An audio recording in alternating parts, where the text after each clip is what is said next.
రెండు రాష్ట్రాల మధ్య ఒక నీటి పంచాయతీ ఎక్కడ జరుగుతుంది? ఈ నీటి పంచాయతీ ఉన్నతాధికారులు కూర్చొని మాట్లాడుకోవడమో, అపెక్స్ కౌన్సిల్ వరకు వెళ్ళడమో, లేకపోతే కొన్ని మనకి ఈ రీఆర్గనైజేషన్ యాక్ట్లో పెట్టిన విధంగా కమిటీలు వేసుకొని పరిష్కరించుకోవడమో ఇలాంటివి ఉంటాయి. కానీ ఇద్దరు ముఖ్యమంత్రులు క్లోజ్డ్ రూమ్లో సీక్రెట్గా ఒప్పందాలు చేసుకుంటారా? అందులో ఒక రాష్ట్ర ప్రయోజనాన్ని ఇంకొక రాష్ట్రానికి వదిలేస్తారా? ఇది ఎక్కడైనా జరుగుతుందా? ఈశ్వర్ గారు, అందరికీ నమస్కారం. బేసిక్గా క్లోజ్డ్ రూమ్లో ఏం మాట్లాడుకున్నారు అనేది రేవంత్ రెడ్డి గారు చెప్పారు. ఇంకా చంద్రబాబు నాయుడు గారు దాన్ని చెప్పాలి. వాళ్ళు ఇద్దరే మాట్లాడుకున్నారు కాబట్టి వాళ్ళు చెప్పాలి. అయితే బహిరంగంగా మాట్లాడిన విషయాలే చాలా కీలకంగా ఉన్నాయి కదా. అవును. అసెంబ్లీ వేదికగా ఒక చర్చ నడుస్తుంది రాష్ట్రంలో.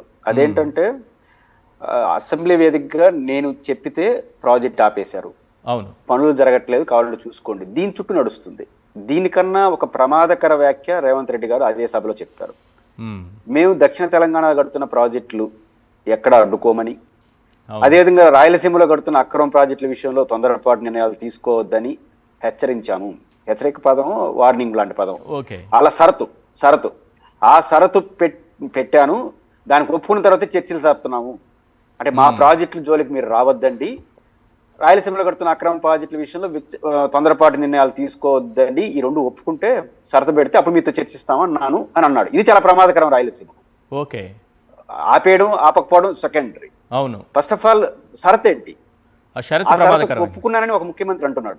అవును, ఆ షరతు ఇది క్లోజ్డ్ రూమ్ ఎవరు ఉంటారు? వాళ్ళు ఇద్దరు ఉంటారు. ఒక ఆయన చెప్పాడు, ఇంకొకరు అవునో కాదు వాడు చెప్పాలి ఏం మాట్లాడుకున్నారని. మిగతా బిహైండ్ ద స్క్రీన్ కన్నా నాకు ఇంట్రెస్ట్ ఏంటంటే ఇది అఫీషియల్ గా ఆయన మాట్లాడిన రెండో పాయింట్. ఒకటి ఈశ్వర్ గారు, బేసిక్ గా రాయలసీమ ఎత్తిపోతల పథకాన్ని ఏ దశలో ఆయన ఎందుకు అంత జాగ్రత్తగా నిర్మాణం చేపట్టాడు, ఎందుకు చేపట్టాల్సి వచ్చింది, ఈ రెండు చాలా ఒక ఆర్తితో ఒక కన్సెంట్ తో జగన్మోహన్ రెడ్డి గారు ఆ ప్రాజెక్ట్ సేకరించారు. ఆర్తి అనే పదం ఆడుతున్నారు.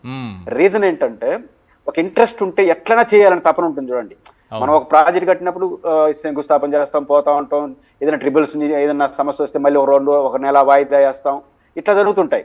కానీ జగన్మోహన్ రెడ్డి గారు దీన్ని పోతిరెడ్డిపాడు ఎడల్పుని ఎంత కన్సెంట్ గా రాజశేఖర రెడ్డి గారు 44,000 క్యూసెక్లు పెంచడానికి అన్ని ప్రయత్నాలు చేశారో అదే కన్సెంట్ ని ఇక్కడ కూడా ప్రదర్శించారు జగన్మోహన్ రెడ్డి గారు. రీజన్ ఏంటంటే జగన్మోహన్ రెడ్డి గారి కన్సెంట్ కన్నా ఫస్ట్ రాయలసీమ ఎత్తిపోతల పథకం ఎందుకు? రాయలసీమ ఎత్తిపోతల పథకం శ్రీశైలం డ్యామ్ ఎగువ భాగాన్ని నుంచి నీళ్లు ఉపయోగించాలి రాయలసీమ అన్ని ప్రాజెక్టులకి, ముఖ్యంగా పోతిరెడ్డిపాడు ప్రాజెక్టుకి. పోతిరెడ్డిపాడు ద్వారా గాలేనగరి, హంద్రినివా కావచ్చు, ఎస్ఆర్బిసి కావచ్చు, తెలుగుగంగ వీటికి రావాలి.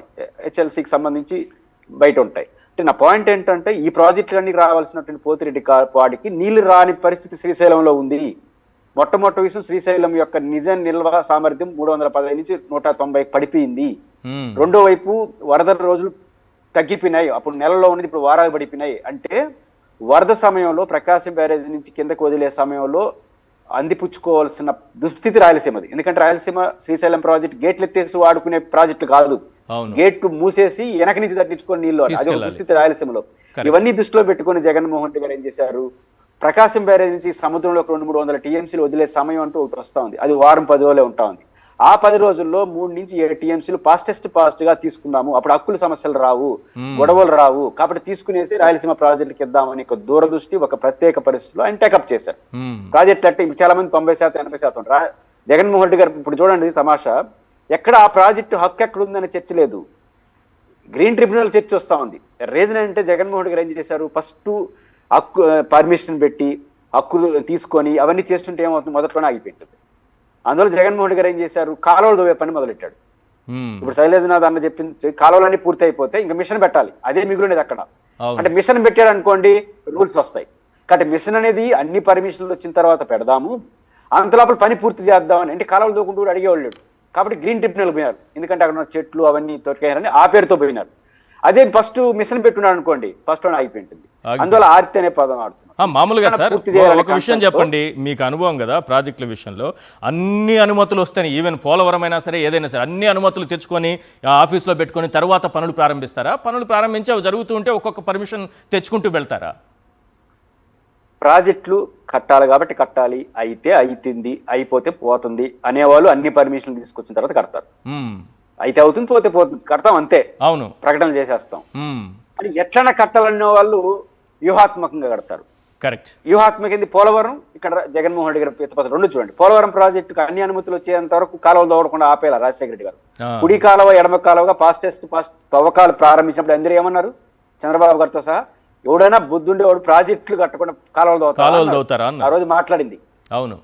ఆ రోజు రాజశేఖర రెడ్డి గారికి రాయలసీమ ఉద్యమంలో నీటి సమస్య పట్ల ఒక స్పష్టమైన విజన్ ఉంది కాబట్టి పోలవరం పూర్తి కావడానికి కానీ అనుమతులు రావడానికి సమ్ టైం పడుతుంది. అవును, ప్రాబ్లమ్స్ ఉంటాయి, నిధుల సమస్య వస్తుంది. అంత లోపల మనం కాలువలన్నీ పూర్తి చేసుకుంటా వస్తా ఉంటే పోలవరం ప్రాజెక్ట్ అయిపోయినప్పుడు ఈ కాలువలు పూర్తి అయ్యే లోపల అది పూర్తి అయిపోతే వెంటనే నీళ్లు వాడుకోవాలి. ఇప్పుడు జగన్మోహన్ రెడ్డి గారు రాయలసీమ ఏం చేశాడు? మోటార్లు బిగించిన పని ఆపేశాడు, ఇక్కడ ఎండ్ పాయింట్ ఆపేసి మొత్తం కాలువలను తవ్వేశాడు. ఇంకొక నెల కానీ 2 నెలలు కానీ ఆయన అధికారంలో ఉంటే మోటార్లు పెట్టి కొట్టేస్తుంటాడు. అంత లోపల పర్మిషన్లు వస్తాయి. కాబట్టి పర్మిషన్ల కోసం వెయిట్ చేయడం అంటే ప్రాజెక్టులు లాంగ్ టైం అయిపోతుంది. ఇంతవరకు భారతదేశ చరిత్రలో ఏ ప్రాజెక్టు కూడా 100% వచ్చి ప్రాజెక్టులు కట్టలేదు. కట్టకూడదు ప్రాజెక్టులు మాత్రం 100 ప్రాజెక్టు కోసం వెయిట్ చేస్తారు. కాబట్టి ఏ ప్రాజెక్ట్ పర్మిషన్ ఉంది, ఏ ప్రాజెక్ట్? కాబట్టి ఈ రోజు తెలుగుదేశం పార్టీ నేను సూటిగా అడగదలుచుకుంది, నేను ఒక బాధపడింది, ఆందోళన చెందిన పాయింట్ ఏంటంటే రేవంత్ రెడ్డి గారు ఆయన ప్రకటన చేసేసాడు. ఈ రోజు ఏదో ఒక ఇంటర్నేషనల్ సమావేశం ఏదో హైదరాబాద్ లో సంథింగ్ ఎక్కడ చంద్రబాబు గారు అడ్రస్ చేసిన విషయం నేను చూశాను. దాంట్లో స్పందిస్తాను అనుకున్నాను. స్పందించకపోగా ఒక భిన్నమైన స్పందన చేశారు. అని ఏమంటారు? ఒక ధార్మిక ఉపన్యాసాలు చెప్తుంటారు కదా, అందరూ బాగుండాలి, ప్రపంచం అంతా సుఖశాంతులతో ఉండాలి, ఇది మాట్లాడుతున్నారు. నా పాయింట్ ఏంటంటే దాంట్లో రాయలసీమ కూడా బాగుండాలి కదా. అందరితో బాగుతూ మా రాయలసీమ కూడా బాగుండాలని మాట అంటే సంతోషించుండేవాడిని. అందరూ బాగుండాలంటే నేను తెలంగాణ బాగుండాలని కోరుకుంటాను, రాయలసీమలో ఏమైనా బాగుండాలని కోరుకున్నారా? తెలంగాణలో ప్రాజెక్టు ప్రతి ఒక్కటి రాజశేఖర రెడ్డి గారు సృష్టించిందే కదా, రాయలసీమ వాడు సృష్టించిందే కదా. కాబట్టి సమస్య ఏంటి? ఇప్పుడు తెలంగాణ రేవంత్ రెడ్డి గారు ఒక ప్రకటన చేశారు, స్వాగతిస్తున్నా. అదేంటంటే రేవంత్ రెడ్డి గారికి మాకు ఒప్పందాలు ఉన్నారు, వెల్ గుడ్, వెల్కమ్. అయితే రెండో ప్రకటన స్పందించాలి కదా, మాకు రాయలసీమ ఎత్తిపోతల పథకాన్ని మేము చేస్తామని, పర్మిషన్లు అన్ని తీసుకుంటాము, పర్మిషన్లు తీసుకునే చేస్తాము అని చెప్పి ఆ తర్వాత జగన్ గారు కట్టలేదు, నేను కడతానని చెప్పండి, సంతోషిస్తాం. అసలు దాని మీద ప్రకటన చేయట్లేదు. అసలు ఇంతకు రాయలసీమ ఎత్తిపోతల మీరు కడతారా? ఈ పాయింట్ మాట్లాడకుండా జగన్మోహన్ రెడ్డి ఆపేశారు, 10 రోజులకి ఆగిపోయింది, ఇవన్నీ ఎందుకు చెప్తారు?